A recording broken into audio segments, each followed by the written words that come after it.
ራሱ ክርስቶስ ወንጌል ላይ ምን እንዳለ ታውቃላችሁ? ጆሮ ያለው መስማትን ይስማል። ጆሮ ኖሮን መስማቱን ስለማንሰማው ተሰብኮላቸው እንደመነኑትና ተሰብኮላቸው እግዚአብሔርን ብለው ኃጢያትን እንደተውት ሰዎች መሆን ያቃተን ለምን እንደሆነ አያችሁ? መስማቱን ስለማንሰማ ወይም ስለማናደምጠው ነገም የምናገኘው ስለሚመስለን ከነገ ወዲያም ብንፈልግ ቃለ እግዚአብሔሩ የማይታጣ መምህራኑን ቆሞ መስበክ የማያባሩ ስለሚመስለን ዛሬ ቢያመልጠን ነገ እናገኘዋለን እንላለን። ዛሬ ቢያመልጥ እውነት ነው፣ ነገ ሌላ መምህር ቆሞ ሊያስተምር ይችላል። ዛሬ መሽቶ ነገ መንጋቱን ግን በምን ተማምነን በምን እርግጠኛ ሆነን? እነ ማቴዎስ በዚህ ነው የበለጡን ክርስቲያኖች። ነገ ክርስቶስ ተከተለኝ ብሎ ላይሰብከው ይችላል። በቃ እድሉን ተጠቀመ። ዛሬ እንዳረግ የፈለከው ይሄንን ነው አለ። እሺ ጥሩ፣ ቤቱን ከፈተለት፣ ሀብት ንብረቱን በሙሉ አብልቶ አጠጥቶ፣ በሌላ ቋንቋ የቁም ተስካሩን ያወጣው።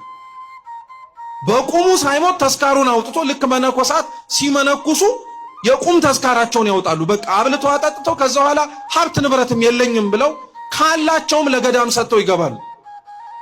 ሁሉን ትቶ ተከተሉ። ሁሉን ትተን ለመከተል እግዚአብሔር እውነት ይርዳን። ሁላችንን ስለከበደን ነው እኛ ክርስቲያኖች እንደምንሰማው ወንጌል እንደሚሰበክልን ቃለ እግዚአብሔር መኖር ነው የከበደን እኮ። ቃሉ ችግር የለበትም።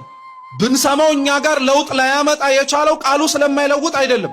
እኛ ግን ለመለወጥ የተዘጋጀ ልብ ስለሌለን፣ እኛ ግን ሰምተን አድምጠነው ለመስተካከል ስለምንፈራ ስለምንሳቀቅ፣ ሰማዕታት እኛን የበለጡን በዚህ ነው። የቃለ እግዚአብሔር ፍቅር የምንሰማው የአምላካችን ትምህርት ያስቆርጣል፣ ያስመንናል፣ ጭክን እንድትል ያደርጋል። ወደድክም ጠላህም የሆነ ነገር እንድታቆም ያደርጋል። ያ ያቆምከው ነገር እኮ ይጣፍጣል፣ ደስ ያሰኛል፣ ባትተወው ያሰኛል። ልምድ ነው ኃጢአት። ነገር ግን ሁሉን ነገር ስለ እግዚአብሔር ብለህ መተውን ከለመድክ የተውከውን ነገር በሙሉ መልሶ ይሰጣል እግዚአብሔር። ታውቃላችሁ? እስኪ ስለ እግዚአብሔር ብለን ሁላችንም አለን ብለን የምንሳሳለትን ነገር እንተውለት፣ መልሶ ይሰጣል። በምን አወቅ ካላችሁ በኢዮብ። እስኪ ኢዮብ በሉ። ጻድቁ ኢዮብ በዚህን ያሳየኑ። መጽሐፈ ኢዮብን ስናነብ የምናገኘው ተጽፎ የተመዘገበልን ታሪክ ይኸው ነው። ኢዮብ እግዚአብሔርን አልተውም በማለቱ ሁሉን ተወለት ለእግዚአብሔር። ልጆቹንም ሰጠ፣ ሞቱ። ሀብት ንብረቱም ተሰጠ፣ አለቀ። ከብቶቹ በሙሉ ጠፉ።